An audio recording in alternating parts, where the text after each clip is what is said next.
Makes Me Wanna Holler by Nathan McCall, Chapter 3, Nigger. The folks in my neighborhood were resolute about trying to protect our physical safety, but seemed confused when confronted with more subtle racial hazards, such as our fixation on color. I was a product of that confusion. My enchantment with whiteness dated at least as far back as Key West, where our family got our first television set.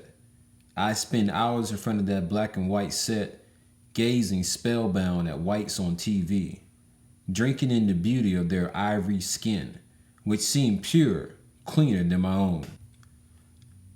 I was no more than 7 or 8 years old, but I still recall the Clairol hair coloring commercial where they zoomed the camera in for a close-up on some saucy white broad who sensually tossed her blonde mane backward and forward all over her face.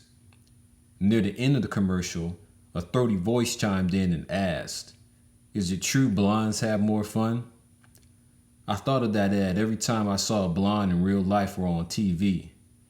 It also came to mind one day when I noticed a group of young whites riding down the street in a convertible ahead of our family car. The convertible's top was down, and the white people's long hair floated in the wind, like the TV blondes. I thought, white people have more fun.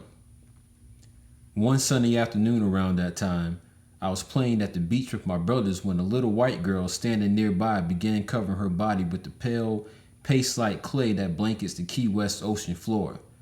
I imitated her, rubbing clay on my upper body. The girl looked at me and said kindly, "If you let the clay dry, maybe you'll be white like me." For a moment, I considered that it might just work. It seemed a grand idea to let the clay dry on my body and turn me chalky white. After all, white people have more fun. It's funny how the memory works. You can forget the name of someone you were introduced to yesterday, yet recall minor details of incidents that took place in your life years ago. For some reason, I always remembered that exchange. When I reflected on it years later, it occurred to me that even at the young age, a little black boy and a little white girl had already begun to learn their place in this race-obsessed country. The girl knew she was a member of the favored race, and I understood that my color would be a burden to me. In cavalier manner, I sensed that other blacks struggled with variations of my racial affliction, though I didn't recognize it as such. Even some of the grown-ups who set out to arm their young with racial pride seemed haunted by contradictions, which their children absorbed. Whenever we were going to restaurants or other public places where a lot of white folks would be around, my mother insisted that we get meticulously groomed and pressed beforehand, and when we got there, she reminded us, it was more of a threat, to sit stiff as soldiers and be quiet. Every now and then, if one of us dared to cut up in public, Mama would yank him firmly by the arm, pull him to within an inch of her face, and whisper through clenched teeth, "Stop showing your color. Stop acting like a nigger." My brothers and I would sit solemnly and watch as rowdy white kids enter those same public places, shirtless, barefoot, and grimy. Their parents gave them the run of the joint, allowing them to stomp, shout, scream, do virtually anything they wanted, including tear up the place. I envied their freedom and craved the specialness that excluded them from our self-defeating burden. It seemed we were niggers by birthright and destined to spend our entire lives striving in vain to shed that rap. But white people could never be niggers, even when they acted like niggers with a capital N. Without knowing what they were doing, a lot of adults in black families passed along notions to their young about white folks' superiority. Even Bampoose, my grandmother, did her part to condition us. Her husband, my grandfather, died of mysterious causes before I was born. Bampoose lived with our family for most of the time after that and worked as a domestic for white folks, cleaning their homes, cooking their meals, and raising their children. When we moved to Cavalier Manor, Bampoose began working for an affluent Jewish family, the Diamondsteins, who lived in Norfolk. Every morning, she rose before daybreak and caught several city buses to get to their house 10 miles away. The daily trips to the Diamondsteins provided Bampoose her only diversion away from our home. She was shy and never socialized outside the family. About the most exciting thing going in Bamboose's life was the fierce games of checkers she played with my brothers and me. During those games, Bampoose often told us what the Diamondsteins children had done that day. The two Diamondstein children, Richard and Jamie, were about my age. Bampoose told us every detail about them, their habits, their likes and dislikes, and how well they were doing in school. She also told us about the fine dinner parties their parents threw and the elaborate vacations the family took. It was our first glimpse into the world of white people beyond My Three Sons and Leave It to Beaver on TV. To me, Richard and Jamie took on the flawless, larger-than-life quality of storybook characters. I decided I wanted to be just like them. When Bampoose brought us clothes that Richard and Jamie's parents were throwing away, I relished those threads like they were store-bought and nourished a secret pride that they made me look like their former owners. Once, when Bampoose was helping me get dressed, she said, "Richard and Jamie tucked their t-shirts inside their underwear." I began tucking my t-shirt inside my Fruit of the Loom briefs just like them. Bampoose saw how much I admired Richard and Jamie and used it to gain advantage when she was unable to catch me to lay on a spanking for some misdeed of mine. All she needed to do to regain control of me was mention my white child idols. "Boy, why don't you stop acting up like that? I don't have to tell Richard and Jamie more than once to stop doing something. They are nice boys. They do everything I tell them to do." It worked too. I straightened up and tried to behave like the gentleman I imagined Richard and Jamie to be. I had often tried to imagine how that family looked. One evening, when my brothers and I were sitting in the den watching TV, Bampoose brought home a picture of herself taken at the Diamondsteins' home. When she handed me the picture, I studied long and hard the faces of the white people I heard so much about. In the picture, Bampoose, dressed in a maid's uniform, stood in the Diamondsteins' kitchen with the apron tied around her waist. Jamie, the younger boy, stood directly in front of her, clasping her wrinkled, caramel-colored hands. Richard stood beside his brother in front of Bampoose. The boys had a scrubbed, well-attended look about them. They were dressed in fine clothes and their hair was neatly combed. Bampoose, a short, petite woman who usually maintained a poker face, stood there smiling like she was the proud mother of those two white boys. Looking at that picture, I couldn't help but feel jealous. It seemed Richard and Jamie had laid claim to attentions and affections from my grandmother that should have been reserved for me. I also noticed in the picture that Jamie had dark, straight hair, which he parted and combed sideways on top, like beaver cleavers. I wondered why my thick, unyielding naps couldn't be straight and supple so I could jerk my head back to sling my hair out my eyes the way white folks constantly did.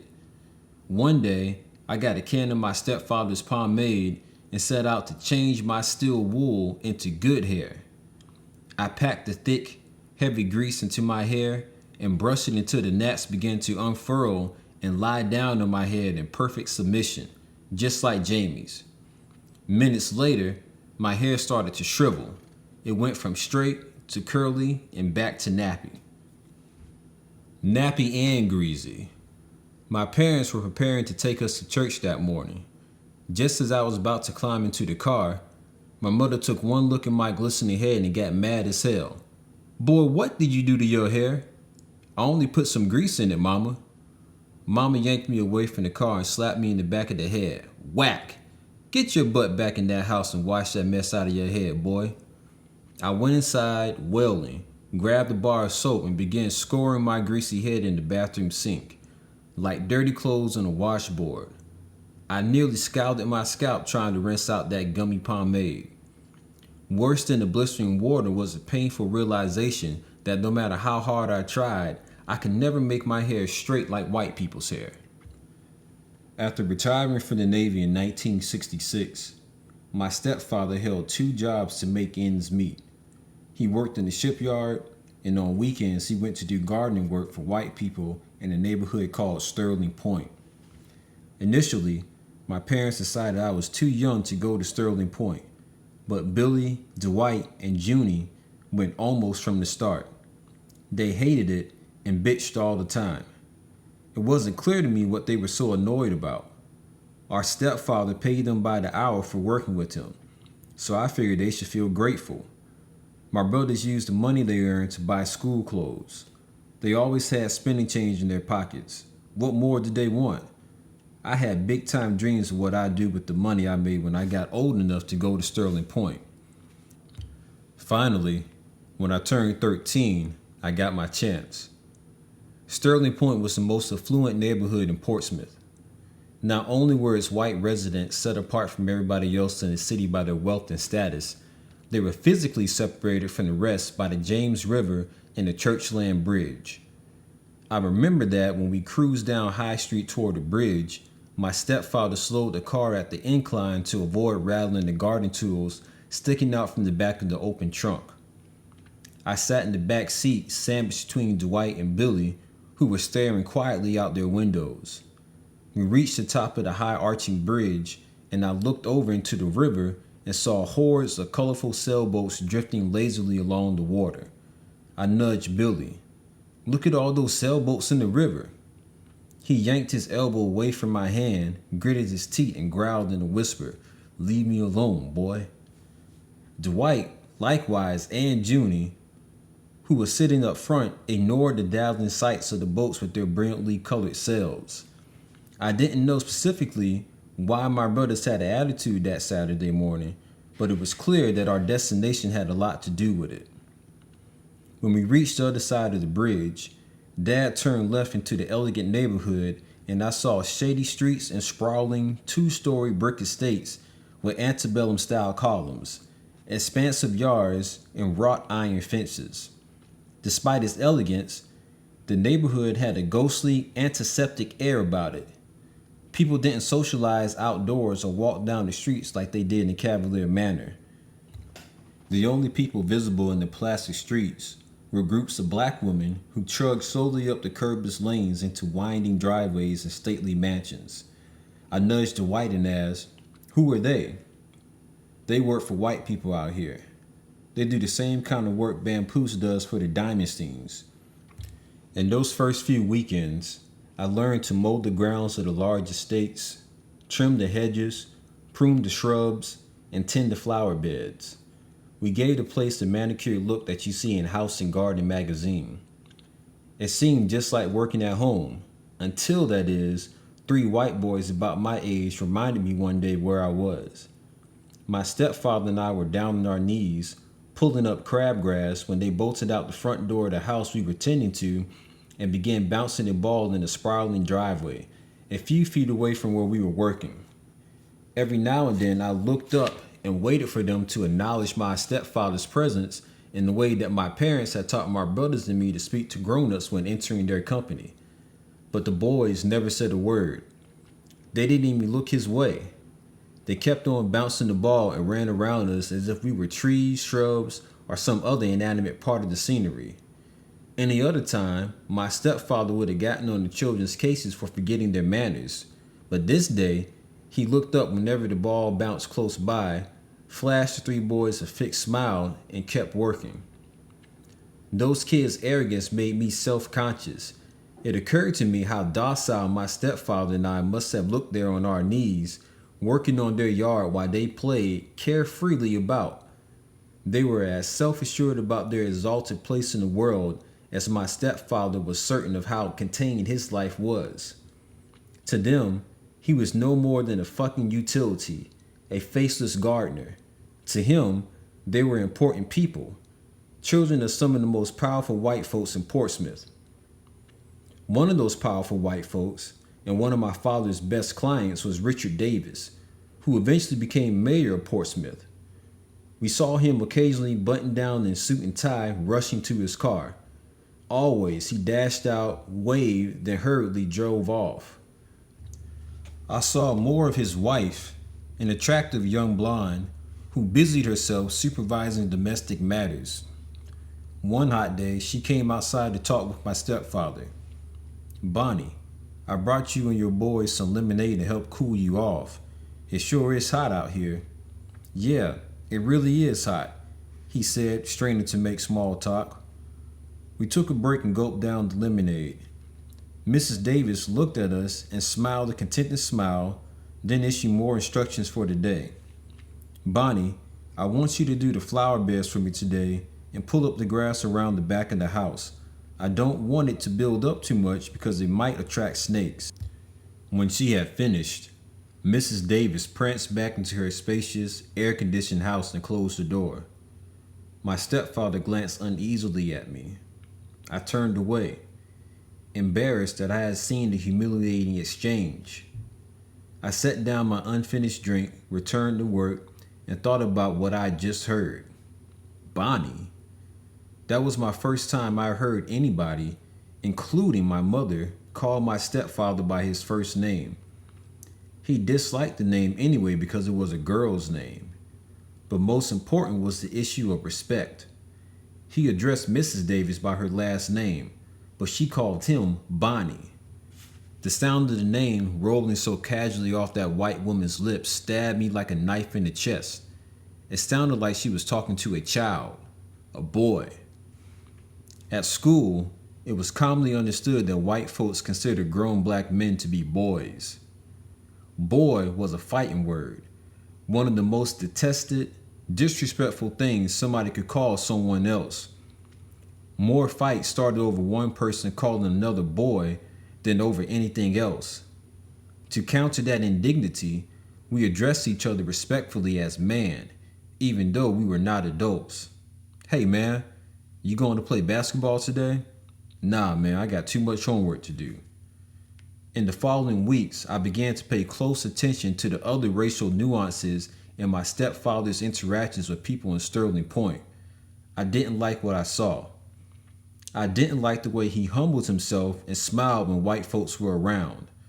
I grew to hate the sight of his big 6'2" frame kneeling with a wide-brimmed straw hat on his head, pulling up crabgrass while one of those privileged white people stood over him, supervising the menial work. It looked too much like pictures of downtrodden sharecroppers and field slaves I've seen in books. It is difficult sometimes to pinpoint defining moments in a life, but I'm certain that that period marked my realization of something it seemed white folks had been trying to get across to me for most of my young life, that there were two distinct worlds in America, and a different set of rules for each. The white one was full of the possibilities of life. The dark one was just that, dark and limited. Over time, I shared my brother's resentment when my stepfather made us go with him to Sterling Point, even though I knew our family badly needed the extra money. When we drove through Cavalier Manor during our rides to Sterling Point, I slumped down in the seat so my friends wouldn't see me riding in the car with a lawnmower and gardening tools sticking out of the trunk. I joined my brother's silent brooding during the rides back home and, like them, became sullen even when we crossed the scenic Churchland Bridge overlooking the colorful sailboats below. My harshest introduction to the world of white folks came in September 1966 when my parents sent me to Alfred J. Mapp, a white school across town. It was the beginning of my 6th grade year, and I was walking down the hall searching for my new class when a white boy timed my steps, extended his foot, and tripped me. The boy and his friends nudged each other and laughed as I stumbled into a locker, spilling books and papers everywhere. "Hey nigger," the boy said, "you dropped something." The words sounded vile coming from his white mouth. When I regained my footing, I tore into that cat and tried to take his head off. Pinning him against a locker, I punched him in the face and kept on punching him until his two buddies jumped in to help him out. While other white students crowded around and cheered them on, we scuffled there in the hall until the bell rang, signaling the start of the next class period. Like combatants in a prize fight, we automatically stopped throwing punches and separated at the sound of the bell. The white boys went their way down the hall, calling me names along the way and threatening to retaliate. I gathered my papers, straightened my clothes, and reeled toward my next class, dazed, trying to figure out what had just happened to me. My parents sent me the map in 1966 because that was the first year that blacks in Portsmouth were able to attend school wherever they wanted. The U.S. Supreme Court had long before ruled against the notion of separate but equal schools. Still, Virginia, one of the states that had resisted desegregation, was slow in putting together a busing plan. Without a plan to ship black students to schools across town, over the years, blacks and whites in Portsmouth had simply remained in separate schools. I could have gone to W.E. Waters, a junior high school that had just been built in our neighborhood. But, like many blacks then, my parents figured I could get a better education at the white school across town. I was proud of their decision and held it out teasingly to my brothers as proof that I was the smart one in the family, that I held more academic promise than them. Billy had flunked the second grade, and Dwight and Junie never showed much interest in books. My less studious brothers would attend their regular all-black high school, but I was going to a white school, which made me feel special. My parents didn't talk with me beforehand about the challenge I would face as one of the first wave of blacks to integrate MAP. We had all seen TV news footage of police in riot gear escorting black students through hostile, jeering crowds to enroll in all-white high schools and colleges across the country. But for various reasons, my parents saw no cause for alarm at MAP. It was only a junior high school, which seemed far less menacing than the racially torn high schools and college campuses we heard about. Besides, there were no warning signals in Portsmouth to tip off my parents, no public protests by white citizens or high-profile white supremacist politicians like Alabama Governor George Wallace threatening to butt the school integration plan. At MAP, I was the only African American in most of my classes. When I walked into one room and sat down, the students near me would get up and move away, as if my dark skin were dirty and hideous to them. Nobody talked directly to me. Instead, they shot daggers to each other that were intended for me. "You know, I hate niggers," they would say. "I don't understand why they're always following white people everywhere. We can't seem to get away from them. Why don't they just stay in their own schools?" It wasn't much better dealing with white teachers. They avoided eye contact with me as much as possible and pretended not to see or hear white student hecklers. It was too much for an 11-year-old to challenge, and I didn't try. Instead, I tried to become invisible. I kept to myself, remained quiet during class discussions, and never asked questions in or after class. I kept my eyes glued to my desk or looked straight ahead to avoid drawing attention to myself. I staggered, numb and withdrawn, through each school day and hurried from my last class gym without showering so I wouldn't miss the only bus headed home. Students who missed the first school bus had to walk through the white neighborhood to the main street to catch the city bus. MAP was located in the middle-class section of town called Craddock, where the whites were as hateful as the poor whites in Academy Park. The daily bus ride home brought its own set of fears. A group of white boys got on our bus regularly for the sole purpose, it seemed, of picking fights. I was scared to death of them, but though the brothers to fight at home, I was confident I could whip any white boy my age and size. But many of the white guys who got on the bus were 8th graders, and they looked like giants to me. Others were older, white leather jacket wearing hoods who I was certain were high school dropouts. When we boarded the bus, blacks automatically moved to the rear, as if Jim Crow laws were still in effect. The white boys would board last, crowd into the aisles, and start making racial slurs when the bus pulled away from school. I hate the smell of niggers. They sure do stink. Don't you think niggers stink, Larry? They sure do, man. They smell bad. Before long, fists flew, girls screamed, and people tussled in the aisles. Few of the black guys on the bus were big and bad enough to beat the tough white boys, who outnumbered us 7-1. I never joined in to help the black guys out. I huddled in the far corner at the rear of the bus, tense, scared as hell, hoping the fight wouldn't reach that far before the driver broke it up. Children have an enormous capacity to adapt to insanity. I took my lumps in school and tried as much as possible to shrug it off when I went home.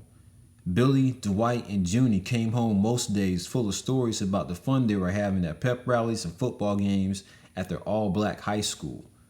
I envied them because I couldn't match their stories with tales of my own about fun times at MAP. I savored every minute of my weeknights at home and used weekends to gather my heart to face MAP again. Monday mornings, I rose and dutifully caught the school bus back to hell. The harassment never let up. Once, when my English teacher left the room, a girl sitting near me drew a picture of a stick man on a piece of paper, colored it black, scribbled my name below it, and passed it around the classroom for others to see. I lost my temper, snatched it from her, and ripped it up. She hit me. I hit her back, then the whole class jumped in. When the teacher returned, I was standing up punching one guy while another one was riding my back and hitting me in the head. The teacher demanded, "What's going on here?" The white kids cried out in unison. That black boy started the fight with us. Without another word, the teacher sent me to the principal's office and I was dismissed from school. The week-long suspension alerted my parents that something was wrong. Mama sat me down and tried to talk to me about it. "Why are you fighting in school?" "It wasn't my fault, Mama. That girl drew a picture of me and colored it black." "That's no reason to fight. What's the matter with you? Your grades are falling, and now you get into a fight. Don't you like your school?" I tried to explain, then choked up and broke down in tears. Seeing that, my parents sought and got approval to transfer me to the neighborhood school W.E. Waters, but it wasn't over yet. One day, before the transfer went through, I was sitting on the gym floor with the rest of the student body, watching a school assembly program when a group of rowdy white upperclassmen began plucking my head and ridiculing me. I got confused. What should I do? To turn around and say something to them would start another fight. To get up and leave would require me to wade through a sea of hostile white students to reach the nearest exit. With nowhere to go, I sat there and took the humiliation until I broke. Tears welled in my eyes and started running uncontrollably down my face. I sat silently through the remainder of the assembly program with my vision blurred and my spirit broken. That was the only time, then or since, that I'd been crushed so completely. When it was over, I collected myself, went to the boys' bathroom, and boo-hooed some more. There was no greater joy than that last bus ride home from MAP. I sat near a window and stared out, trying to make sense of those past few months. Everything that had happened to me was so contrary to all I'd been taught about right and wrong. Before MAP, every grudge I had held against a person could be traced to some specific deed. I couldn't understand someone hating me simply for being black and alive.